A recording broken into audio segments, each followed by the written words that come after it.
Talks of divine நேயர்களுக்கு வணக்கம். இன்றைய நேர்காணலில் நம்மோடு இணைந்திருக்கிறார் அகோரி ஷாமுண்டி மலைக்கா அவர்கள். வாருங்கள் பேசுவோம். வணக்கம் மேடம். வணக்கம்மா.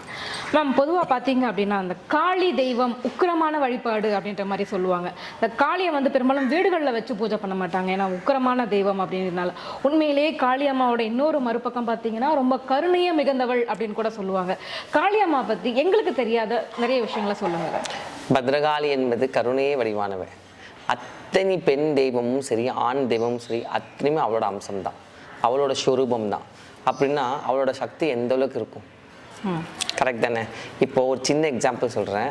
இன்னைக்கு எத்தனை வீரமான தெய்வம் இருந்தாலும், எத்தனை சக்திமான தெய்வம் இருந்தாலும், அத்தனை தெய்வத்துக்கும் பீடம்னு ஒன்று அமையும், தெரியுமா? ஆமாம். அந்த பீடம் பார்த்தீங்கன்னா தாமரை பீடமாக இருக்கணும், இல்லை வந்து குதிரையில் இருப்பாங்க சுவாமிகள். இப்போ கருப்பு சாமி முனிலாம் குதிரையில் இருப்பாங்க, இல்லை வந்து எரும மாடு மேலே இருப்பாங்க, துர்கை எரும மாடு மேலே இருப்பாள். இப்போ தாமரை மகாலட்சுமி மேலே உட்காந்துருப்பா, அன்னம் வந்து சரஸ்வதியில் இருப்பாள், சிங்கம் புலி கூட அம்பிகையில் இருப்பாள்.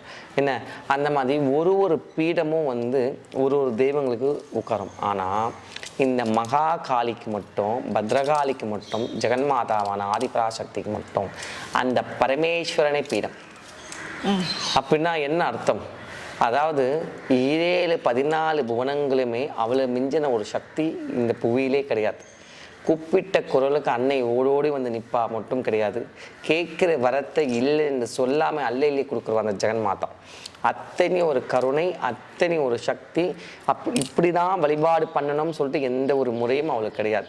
நீ மனமுருகி 2 கண்ணீரோட எந்த கோயில் வாசலில், அதுவும் பத்ரகாளி கோயில் வாசலில் போய் நின்று, தாயே நான் நிர்கதியாக நிற்கிறேன் அம்மா, என்னை காத்து ரசித்து சொல்லிட்டு 2 கண்ணீர் விட்டுட்டா வந்து நீ வீட்டுக்கு வர்றதுக்குள்ளே உனக்கு ரிசல்ட் கண்டிப்பாக. அதனால்தான் ஆதி காலத்துலேருந்து இந்த காலம் வரைக்கும், ஏன் இன்னும் இந்த பூமி வந்து இருக்கிற வரைக்கும் அந்த அம்பிகை பேரில் வந்து ஒரு க்ஷணம் கூட குறையாது.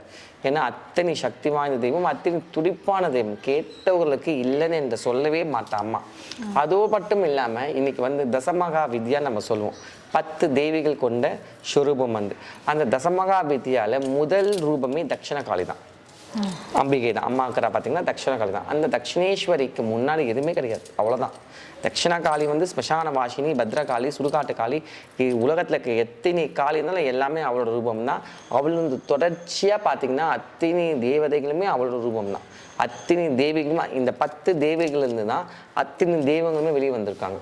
அப்போது நீ அந்த தட்சிணகாளியை வழிபாடு பண்ணும் பொழுது 330 தேவாதி தெய்வங்களை வழிபாடு பண்ண சமம். உனக்கு தோஷம் கிடையாது, தீட்டு கிடையாது, நேரம் காலம் கிடையாது, திதி கிடையாது, உனக்கு வந்து மரண பயம் கிடையாது, மரண கண்டம் கிடையாது. எது உலகத்தில் வந்து நம்மளுக்கு வந்து நெகட்டிவ் என்ற பேச்சுக்கே இடம் கிடையாது. காளி வழிபாடு என்பது உன்னதமான வழிபாடு, ரொம்ப பியூரிட்டி.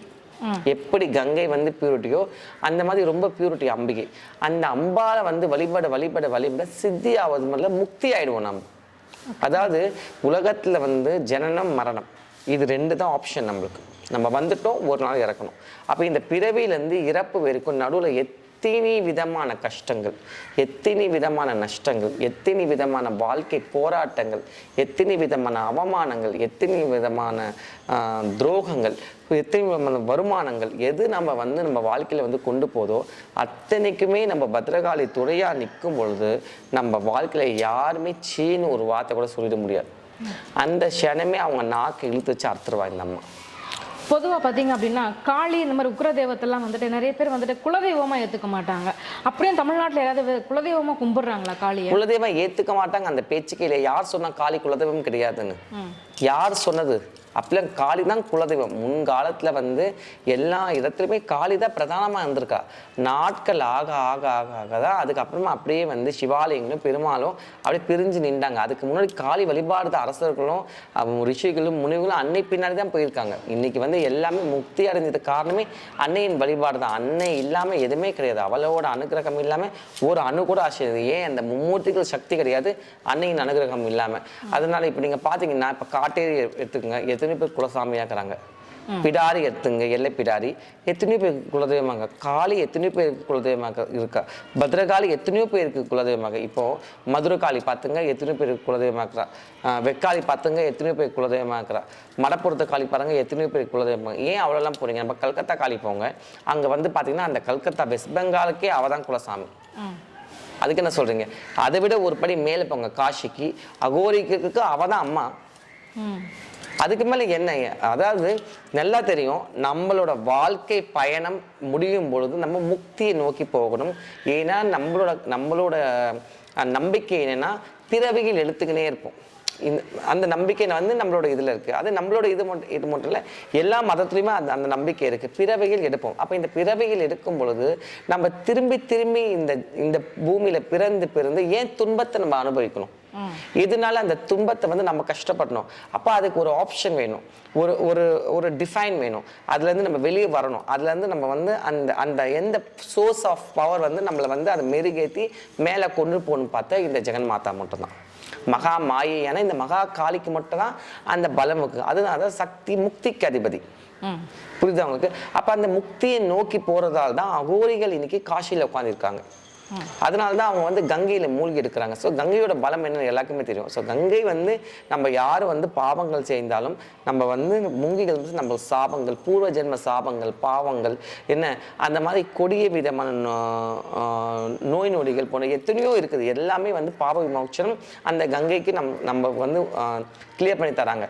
ஸோ அதில் முங்கி எழுந்து அந்த அந்த ஸ்மசானத்தில் அவங்க வாழ்ந்துக்கின்னு அந்த அகோரிகள் முக்தியை நோக்கி போகிறாங்க. அதாவது உலகத்தில் இருக்கிற அத்தனை பந்தங்களுமே எங்களுக்கு பொய்யானது, மாயைன்னு சொல்றாங்க. இதெல்லாம் மாயை. கணவன் மனைவி வாழ்க்கை மாயைன்னு சொல்றாங்க. பெத்தவங்க இவங்களோட கர்மாவில் நாங்கள் பிறந்தோம், அவ்வளோதான். எங்களுக்கு நீங்க இந்த ஜென்மத்தில் அம்மா அப்பா அவ்வளோதான். நாங்கள் பிறந்தோம், நாங்கள் வந்துட்டோம். இனி நாங்கள் பிறவி இருக்கக்கூடாதுன்னா பத்ரகாளி கிட்ட போய் அந்த காசியில் அந்த மயானத்தில் உட்காந்து பூஜை பண்ணிக்கிட்டே இருப்பாங்க. அது சாவரம் இருக்கும். ஸோ அதனால தான் நம்மளோட இதிகாசத்தில் காசி முக்தி ஸ்தலம். அதாவது நம்ம எத்தனை இந்த ஜென்மால யார் பிறந்திருக்காங்களோ நம்ம முன்னோர்களுக்கு போயிட்டு அங்கே போய் அஸ்தி கரைக்கிறது, நம்ம முன்னோர்களுக்கு போயிட்டு என்ன பிண்ட தர்ப்பணம் கொடுக்கறது, அவங்களோட ஆத்மாக்களை சாந்தி படுத்துறாங்க. ஏன் திருப்பி அவங்க புனர்ஜென்மம் எடுத்து திருப்பி கஷ்டங்கள் அனுபவிக்க கூடாதுன்னு சொல்லிட்டு. அப்போ அவங்களுக்கு முக்திகள் கொடுக்க என்னன்னா நம்ம குடும்ப விருத்தியாகும். நம்ம குடும்பத்தில் எந்த ஒரு நோய் நொடி வராது, எந்த ஒரு கஷ்டங்கள் வராது, நஷ்டங்கள் வராது, சாபங்கள் வராது. அதெல்லாம் வந்து தீர்க்கணும்னா கண்டிப்பாக காசிக்கு நிகர் காசி தான். கண்டிப்பாக. இதில் இன்னொரு விஷயம் என்னென்னா, காளி வழிபாடு வந்துட்டு வீட்டிலலாம் செய்யவே கூடாது, காளி படத்தை வீட்லேயே வைக்கக்கூடாதுன்னு ஒரு நிறைய ஜோதிடர்கள் வந்து சொல்லுவாங்க. காளியை வந்து இப்படி தான் கும்பிடணும், கண்டிப்பாக பலி கொடுக்கணும், இந்த மாதிரியான விஷயங்கள்லாம் இருக்குது. உண்மையிலேயே காளி படத்தை வீட்டில் வச்சு வணங்கலாமா? காளியை எப்படி கும்பிட்டா நம்மக்கிட்ட வருவாங்க? இப்போ இந்த கேள்வி கரெக்டான கேள்வி. மற்றவங்க காளி வச்சு கும்பிடலாமா? கண்டிப்பாக கூடாது. ஆனால் காளி கோயில் போகலாமா? தாராளமாக போகலாம். அதே ஒரு குரு மூலியமா காளி வழிபாடு பண்ணலாமா? தாராளமாக பண்ணலாம். வித்தியாசம் இருக்குது பாருங்க. அதாவது நீங்களே போயிட்டு ஒரு போட்டோவை வாங்கிட்டு வந்து வீட்டில் வச்சு வழிபாடு பண்ண தவறு. எக்ஸாம்பிள், இப்போ நீங்கள் சபரிமலை ஐயப்பனுக்கு போறீங்க, நாமளே போய் கடலில் போய் மாலை வாங்கி கழுத்தில் போட்டுக்க முடியுமா? முடியுமா? அது ஏர்வே ஆகுமா? கிடையாது. அதே மாதிரி ஒரு ஓம் சக்தி கோயிலுக்கு போகிறோம், அந்த மாலையை வாங்க நம்ம கழுத்து போட்டுட்டு ஓம் சக்தி கோயிலுக்கு போக முடியுமா? கிடையாது. முருகருக்கு மாலை போடுறோம், நம்மளே போய் போட்டுக்க முடியுமா? கிடையாது. அப்படின்னா என்ன அர்த்தம்? ஒரு விஷயத்துக்குமே ஒரு முறைகள் இருக்குது. அந்த முறைப்படி நம்ம பயணிச்சா மட்டும்தான் அந்த பலன் நம்மளுக்கு கிடைக்கும், திருப்தி அடையும். நம்ம எதுக்காக அந்த விரதத்தை மேற்கொண்டோமோ அந்த விரதத்தோட பலன் நம்மளுக்கு முழுமையா கிடைக்கும். அதனால நம்ம வாழ்க்கை மேன்மைப்படும். இவ்வளவுதான், சிம்பிள். புரியுது அவனுக்கு? சரி, எப்படி வேணா சாப்பிடலான்னு இருக்கிறதுக்கும் இப்படிதான் சாப்பிடணும்னு விதி இருக்குதுல்ல, கரெக்ட் தானே? இப்போ கடையில போய் வாங்கி சாப்பிடலாம் சாப்பாடு தான், என்ன கோயிலில் அன்னதானம் போட்டாலும் சாப்பிடாது தான், என்ன ஒரு 5 ஸ்டார் ஹோட்டல் போய் பஃபே வச்சு சாப்பிடலாம் சாப்பாடு தான், வீட்டில் நம்ம பொங்கி சாப்பிடலாம் சாப்பாடு தான். பட் ஆனால் சாதம் ஒன்று தான். பட் ஆனால் இதே பிரசாதமாக கொடுக்கும்போது கோவிலில் மன திருப்தி ஏற்படும்.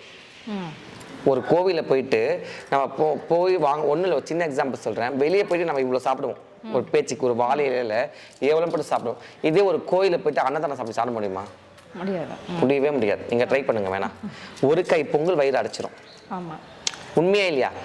இவ்வளோதான் தொன்னையில் தருவாங்க, அந்த தொன்னை வாயில் சாப்பிட்டா அப்படி முழுசாக அரைஞ்சிரும். அப்போ அதில் என்ன இருக்குது? அது அவளோட ஆசீர்வாதம் இருக்குது, அந்த தயாபரோட கருணை இருக்குது. அந்த கருணை நம்ம அந்த இடத்துல நின்று வாங்கும்போது நம்மள ஆத்ம சரீரம் முழுமை அடையுது, அது முழுசாக ஏற்றுக்குது. புரியுதா? அதே மாதிரி தான் ஒரு ஒரு விஷயத்துக்குமே ஒரு குருமார்கள் மூலியமாக போகும் பொழுது, இப்போ நான் இங்கே ஒரு காளி பீடம் வச்சுருக்கேன், என்னோட குருமார்கள் அகோரிகள், நான் அந்த வழிபாடில் இருக்கிறேன், நான் அந்த வழியை ப்ராக்டிஸ் பண்ணுறேன். இன்றைக்கி நம்ம கோயில் கட்டி பீடம் கட்டி இந்த பத்ரகாளி இங்கே உட்காந்துக்கா, இன்றைக்கி என்னை தேடி வர பக்தர்களுக்கு நான் குருவாக இருந்து என் கையால் பத்ரகாளி ஃபோட்டோ கொடுத்து அப்போ போய் வச்சு அந்த வழிபாடு முறையை நான் ஒரு குருவாக இருந்து அவங்களுக்கு சொல்லி கொடுக்கும் பொழுது அவங்களுக்கு சக்ஸஸ் நடக்குது. கண்டிப்பா சிம்பிள். புது அவங்களுக்கு எப்படி பலி கொடுக்கணும், எப்படி பூஜை முறை பண்ணணும், எப்படி இந்த பரிகாரத்துக்கு வரணும், எப்படி நீங்கள் சுடுகாடு பூஜை பண்ணணும், அத்தனை நான் சொல்லி கொடுக்குறேன். அதனால இங்கே அத்தனை பேருக்கும் வரவங்களுக்கெல்லாம் நல்லது நடக்கிறதால நம்ம இன்னைக்கு நல்லா இருக்கிறோம். நம்மளும் நல்லா இருக்கணும், மற்றவங்க நல்லா இருக்கணும். இதுதானே நம்ம வாழ்வியல கற்றுக் கொடுத்துருக்கிறது. கரெக்ட் தானே? ஒரு ஆன்மீக பயணம் வந்து நாம் முதல்ல அந்த நிலைக்கு வரணும் ஒரு குரு ஸ்தானத்தில். அதுலேருந்து நான் அப்படியே பிரிஞ்சு நம்மளை சுற்றி இருக்கணும், நல்லா இருக்கணும். இவ்வளோதான்.